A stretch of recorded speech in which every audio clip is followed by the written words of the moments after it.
ওয়াজ মাহফিলে, ওয়াজ মাহফিলে বলে, এটার প্রচলিত। আর এটা হলো বিশেষ বিশেষ ভুল অর্থ যেগুলো আলেমরা করে থাকে। কি? লা মাওজুদা ইল্লাল্লাহ, এগুলো সুফিবাদীদের ভিতরে পাওয়া যায়। পীর মুরিদের যারা বিশ্বাসী তারা তাদের বিশেষ আলোচনায় এগুলো বলে থাকে, বিশেষ বক্তব্য। লা মাওজুদা ইল্লাল্লাহ, আল্লাহ ব্যতীত কোনো কিছুর অস্তিত্ব নাই। আল্লাহ ব্যতীত কোনো কিছুরই অস্তিত্ব নাই, শুধু আল্লাহরই অস্তিত্ব। এবং এই কালেমা, এই অর্থ অনুযায়ী তারা জিকিরও করে থাকে।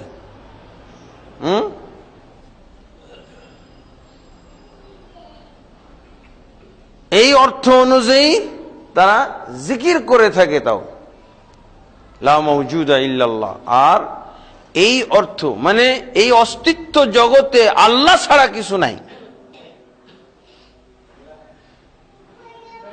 মানুষও আল্লাহ, পশু আল্লাহ, পাখিও আল্লাহ, পাহাড়ও আল্লাহ, গাছ আল্লাহ, মাছ আল্লাহ, কচ্ছপ আল্লাহ,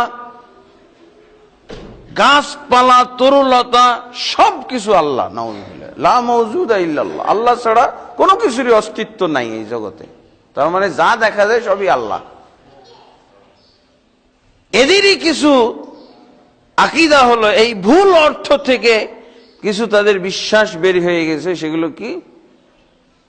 আল্লাহ সর্বত্র বিরাজমান। কালেমাই ভুল, এখন সব জায়গায় ভুল হচ্ছে।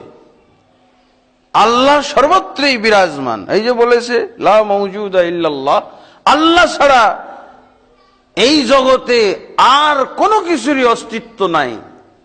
মানে যা কিছু অস্তিত্বমান দেখা যায় সবই হলো আল্লাহ।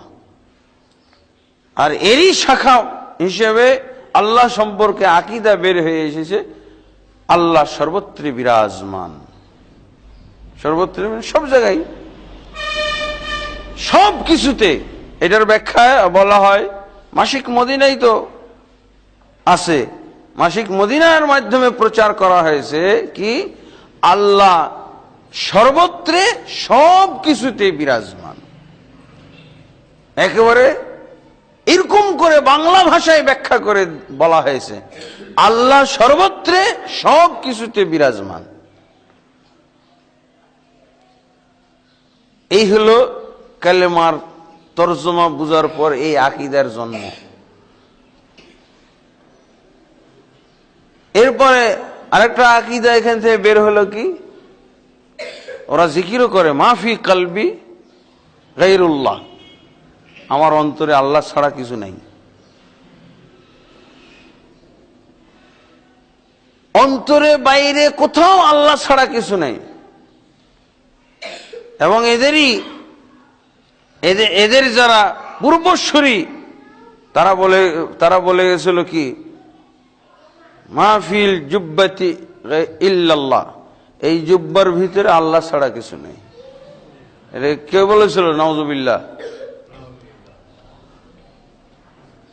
মনসুর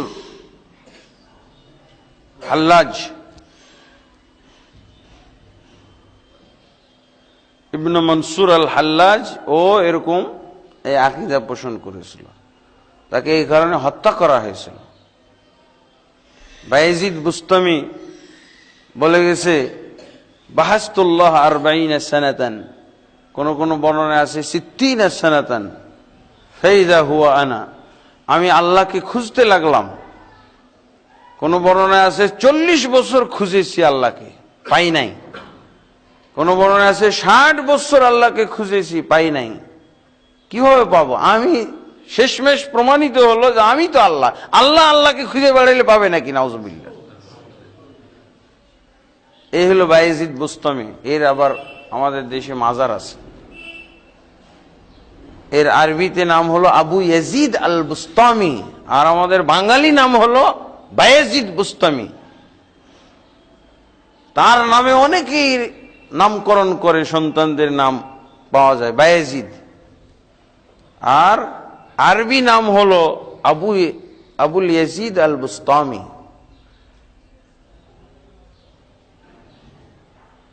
মনসুর বিন সাঈদ আল হাল্লাজ, একে তো ফাঁসি দিয়ে বা মৃত্যুদণ্ড দেওয়া হয়েছিল, হত্যা করা হয়েছিল তার এইসব আকীদার কারণে।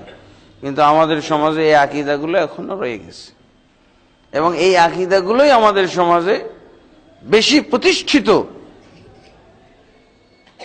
এবং এর সপক্ষে অনেক জাল হাদিস, জয়ীফ হাদিস আমাদের সমাজে প্রচলিত। কুলুবুল মুমিনিন আরশুল্লাহ, মুমিনদের অন্তর হলো আল্লাহর আরশ, এটা জাল হাদিস। তারপরে মা ওয়াসিআতনিস সামাওয়াতু ওয়াল আরদু ওয়াসিআনি কলবু আবদি, আসমান জমিনে কোথাও আমার সংকলন হয় নাই, আমার সংকলন হয়েছে আমার বান্দার অন্তরের ভিতরে। এই জন্য পীর সাহেবেরা অন্তরে যেহেতু আল্লাহ থাকেন, এই জন্য তারা জিকির করে অন্তর পরিষ্কার করে। তার অন্তর পরিষ্কার করার উদ্দেশ্যে যে জিকিরটা,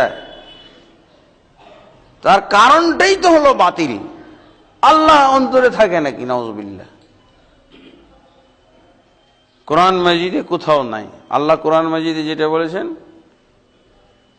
আল্লাহু আলিমুম বিযাতিস সুদূর, ইন্নাল্লাহা আলিমুম বিযাতিস সুদূর। আল্লাহ অন্তরে কি আছে তা জানেন, কিন্তু আল্লাহ অন্তরে থাকেন এটা নাই। যদি আল্লাহ অন্তরে থাকেন, মুমিন ব্যক্তির অন্তরে থাকে, তো মুহাম্মদ সাল্লাল্লাহু আলাইহি ওয়াসাল্লাম কি মুমিন ছিলেন না? যদি আল্লাহ সর্বত্রই থাকেন, তাহলে মুহাম্মদ সাল্লাল্লাহু আলাইহি ওয়াসাল্লামের ঘরে আল্লাহ ছিলেন না? মেরাজে কেন গেলেন? ঘর থেকে বের হইলেন কেন? যদি মুমিন ব্যক্তির অন্তরে আল্লাহ থাকে, তাহলে এরা এত বড় মুমিন, এদের অন্তরে আল্লাহ থাকে, আর মুহাম্মদ সাল্লাল্লাহু আলাইহি ওয়াসাল্লামের অন্তরে আল্লাহ থাকে না। মুহাম্মদ সাল্লাল্লাহু আলাইহি ওয়াসাল্লামকে যেতে হয় আরশ পর্যন্ত। তো কারা মুমিন? এরাই মুমিন আর মুহাম্মদ সাল্লাল্লাহু আলাইহি ওয়াসাল্লাম মুমিন না? নাকি মুহাম্মদ সাল্লাল্লাহু আলাইহি ওয়াসাল্লাম মুমিন আর এরাই মুমিন নয়? এরা মুমিন নয়। সর্বত্রই বিরাজমান থাকে, কিন্তু আল্লাহ রসুলের রুমে ছিলেন না আল্লাহ। যার জন্য আল্লাহ রসুল সাল্লাল্লাহু আলাইহি ওয়াসাল্লামকে যেতে হলো মক্কা থেকে মসজিদুল আকসা, প্রথম আসমান, দ্বিতীয় আসমান, তৃতীয় আসমান, চতুর্থ, পঞ্চম, ষষ্ঠ, সপ্তম, সিদরাতুল মুনতাহা, তারপরে আরশ।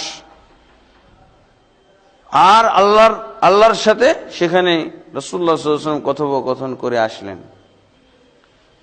আল্লাহ রাসূল সাল্লাল্লাহু আলাইহি ওয়াসাল্লাম যদি প্রকৃতভাবেই না এটা দাবি করতেন যে আমি এরকম মেরাজে গেছিলাম, ঊর্ধ্ব জগতে গেছিলাম, 7 আসমান পার হয়ে আরশ পর্যন্ত গেছিলাম, এই দাবি যদি না করতেন, তাহলে দুর্বল ইমানদাররা মুরতাদ হইত না। অনেকেই বিশ্বাস করে, কাদিয়ানীরা যেমন, এবং অনেকে বিশ্বাস করে আল্লাহ রাসূল সাল্লাল্লাহু আলাইহি ওয়াসাল্লামের মেরাজ হয়েছিল স্বপ্ন যোগে। স্বপ্ন যোগে একবার হয়েছিল, তবে প্রকৃতভাবেও হয়েছে, আর এটাই হলো মেরাজের আসল ঘটনা। যদি প্রকৃত অর্থে রাসূলুল্লাহ সাল্লাল্লাহু আলাইহি ওয়াসাল্লাম মেরাজে যাওয়ার দাবি না করতেন, তাহলে কি অবিশ্বাস কেউ করত? স্বপ্নের মাধ্যমে আপনি যেখানেই যান, কেউ অবিশ্বাস করবে না? করবে? স্বপ্নের যদি আমিও দাবি করি, একজন সাধারণ রিকশাওয়ালাও যদি দাবি করে যে আমি আসমানে গেছিলাম, কেউ অবিশ্বাস করতে পারবে? স্বপ্নে কোথায় যাই না, জীবনও কোনোদিনে আমেরিকা, লন্ডন যাই নাই, মক্কা মদিনা যাই নাই, তাও স্বপ্নে ঘুরে আসতে পারে। কেউ ওকে অস্বীকার করবে না যে না না না না না তুমি মক্কা যাওনি, স্বপ্নে মক্কা যাওনি, এটা কেউ বলবে? স্বপ্নের মাধ্যমে তুমি আমেরিকা যাওনি, আসমানে যাওনি, জান্নাত জাহান্নামে যাইতে পারে। স্বপ্নে কত কি হইতে পারে। স্বপ্ন যোগে মেরাজ হয়েছে, এটাও বাতিল কথা। প্রকৃত অর্থে রাসূলুল্লাহ সাল্লাল্লাহু আলাইহি ওয়াসাল্লামের মেরাজ হয়েছিল, এবং এই মেরাজের ঘটনা যদি আমরা সত্যি বুঝে থাকি, তাহলে এই ঘটনা যেহেতু সহিহ বুখারী এবং মুসলিমের মধ্যে বর্ণিত হয়েছে, এই ঘটনা দিয়ে আমরা কালেমার যে অর্থ এবং কালেমার অর্থ থেকে যে বাতিল আকীদা বের হয়ে এসেছে, এইগুলোর আমরা নিরসন করতে পারি। এগুলোর অপনোদন করতে পারি, এগুলোর আমরা প্রতিবাদ করতে পারি, এগুলো বাতিল কথা।